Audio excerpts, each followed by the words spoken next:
ఎవరూ కూడా నిన్ను ఫ్రీగా లవ్ చేయరు. ఎవరూ కూడా నిన్ను రియల్గా కేర్ చూపించరు. ఎవ్రీ మూవ్ అనేది క్యాలిక్యులేటెడే. లవ్ అనేది ఒక స్ట్రాటజీ. అటాచ్మెంట్ అనేది ఒక ట్రాప్. నువ్వు హానెస్ట్గా ఉంటే హార్ట్ బ్రేకే నీకు రివార్డ్. లక్షలు ఖర్చు పెట్టిన చేతులు వందల కోసం అడుగుతున్నాయి అంటే దాని అర్థం నువ్వు ఖర్చు పెట్టిన లక్షలు సరైన వాళ్ళ కోసం కాదు అని అర్థం. జీవితం గురించి ఆలోచించేవాడు పెళ్లికి వెనుకపడి ఉంటాడు. తొందరపడి సుఖం కోసం పెళ్లి చేసుకునేవాడు కష్టాల పాలు అవుతాడు. ఈ ప్రపంచంలో నీవు మరీ నిజాయితీగా ఉండటానికి ప్రయత్నించకు. ఎందుకంటే పొడవుగా నిటారుగా ఉండి పనికొచ్చే వృక్షాలనే ముందుగా నరుకుతారు.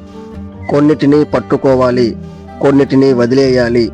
పట్టుకోవాల్సిన వాటిని వదిలేసినా, వదిలేయాల్సిన వాటిని పట్టుకున్నా అక్కడే సగం జీవితాన్ని కోల్పోవాల్సి వస్తుంది. సంస్కారం లేని మనుషుల దగ్గర మన సంస్కారం నిరూపించుకోవాల్సిన అవసరం లేదు. ఎందుకంటే మన దారిలో మనం వెళుతున్నప్పుడు కుక్కలు మొరగడం సహజమే మిత్రమా. శరీరానికి తగిలిన గాయం కన్నా నమ్మిన వాళ్ళు చేసిన మోసమే మనిషిని ఎక్కువగా బాధిస్తుంది.